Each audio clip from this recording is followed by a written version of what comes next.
C'est le film événement. Alors, il sort aujourd'hui, on est vendredi, pour que vous puissiez aller le regarder dans le cadre du... Fête du cinéma. Merci, Fête du cinéma qui commence dimanche. Bonjour Pierre Ninet. Bonjour. Merci d'être là. On suppose que, comme pour Cyrano de Bergerac, Edmond Dantès, donc le héros du Comte de Monte Cristo d'Alexandre Dumas, c'est le rôle dont tout comédien rêve. Oui, je ne vais pas mentir, c'est vrai que je me rappellerai de ce coup de fil absolument, je pense, toute ma vie, et de ce rôle encore plus. Des deux réalisateurs. Oui, tout à fait. Mais vous n'y avez pas Alexandre cru de la au début. Et Mathieu Delaporte. J'ai eu du mal à y croire, ouais. Enfin, je me suis dit, ils vont me proposer un petit rôle dans le truc, ou alors peut-être c'est un projet fou qu'un jour ils voudraient faire, mais qui sera jamais réalisable, au vu de l'ambition du roman et donc du film. Ouais. Et effectivement, j'osais à peine rêver de ce rôle. Pour moi, c'est notre Hamlet français à nous, c'est notre super-héros, c'est notre Batman aussi. C'est vrai. Donc c'est vous, il est là, Batman, il est sur le plateau, on est ravis de vous accueillir. Pierre, on en prend plein les yeux, ça dure 3 heures, mais c'est vraiment une claque incroyable. Performance pour vous, on va en parler. Voici un extrait de la bande-annonce. Regardez. J'ai rien fait, je suis innocent. Je suis innocent.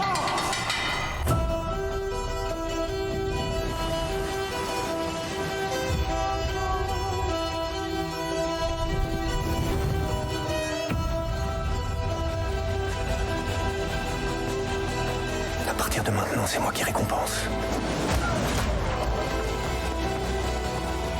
Et c'est moi qui punis.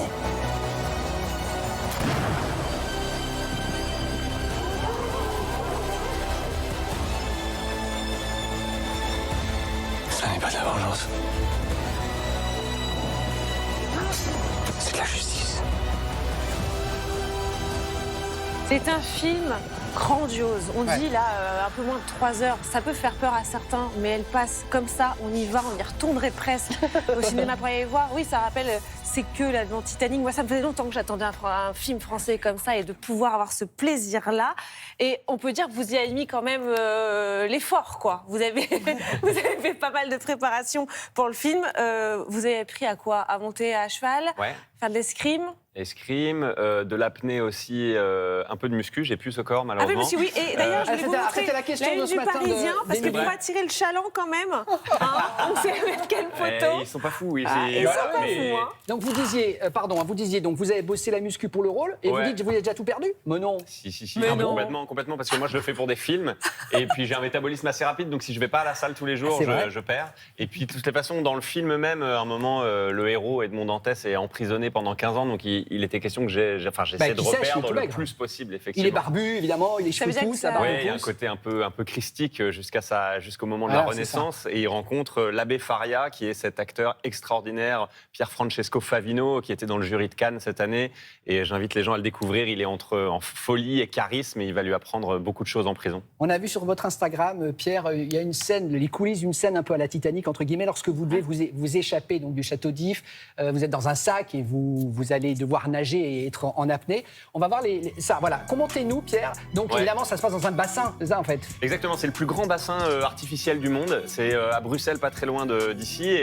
Et en fait, voilà, ça peut envoyer des vagues, du vent, de la pluie. C'est très impressionnant. J'ai honnêtement failli me noyer sur la première prise parce que je me disais, un bassin artificiel, ça va aller. Et en fait, quand ça envoie quand même vraiment. Et c'est ce dont on avait... Ah ouais, rien à voir. Et c'est ce dont on avait besoin pour raconter une scène de tempête assez extraordinaire et que les réalisateurs voulaient très impressionnante, très généreuse dans le début du film. Et aussi une scène d'évasion où je suis enfermé dans un sac et Edmond Dantès essaie de s'évader par un subterfuge. Enfermé dans un sac que vous avez demandé à fermer à double tour, quoi. Pour de vrai, presque. Oui, alors, c'est un peu notre passion au cinéma, c'est d'essayer de faire le plus possible pour de vrai. Je ne sais pas si c'est pour tout le monde pareil. Hein.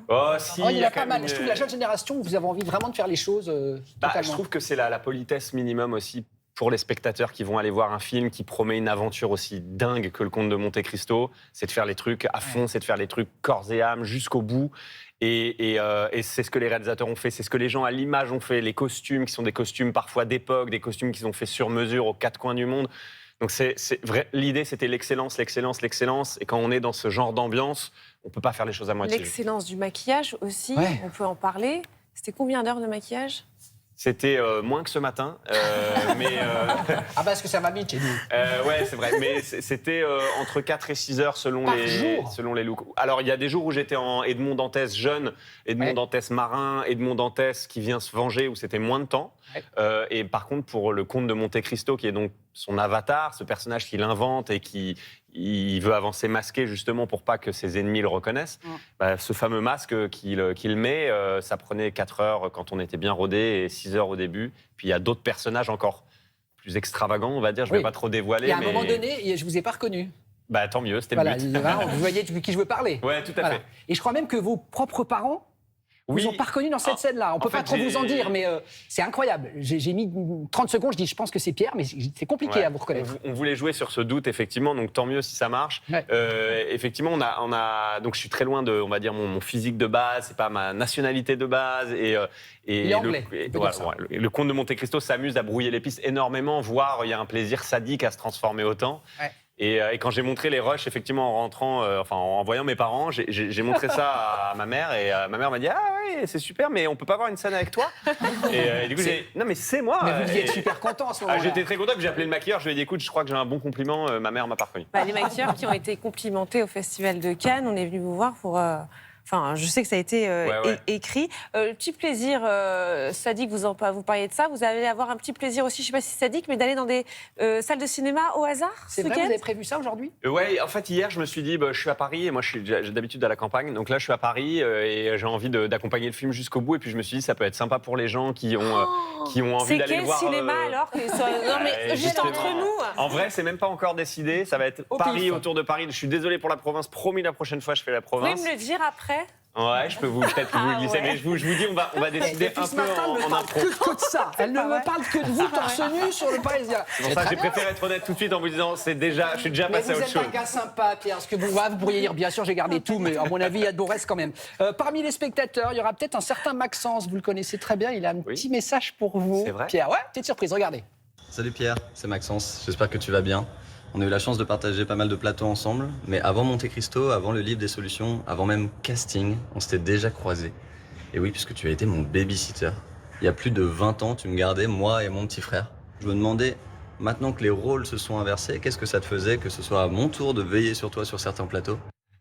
L'histoire est belle. Drôle, ouais, c'est vrai. Vous avez fait du babysitting. Ouais, c'était la première fois que je gagnais de l'argent, quoi. J'ai fait un babysitting. Pour la petite anecdote, ce qui est marrant, c'est que la première fois que j'ai fait un babysitting de Maxence donc et son petit frère, il y avait des invités dans le salon avec les parents et moi j'étais un peu stressé. C'était mon premier babysitting. J'étais très jeune. Hein. Et je suis arrivé et j'ai fait vous voulez jouer au ballon ? Ouais. J'ai tiré dans le ballon. Le petit a saigné du nez instantanément.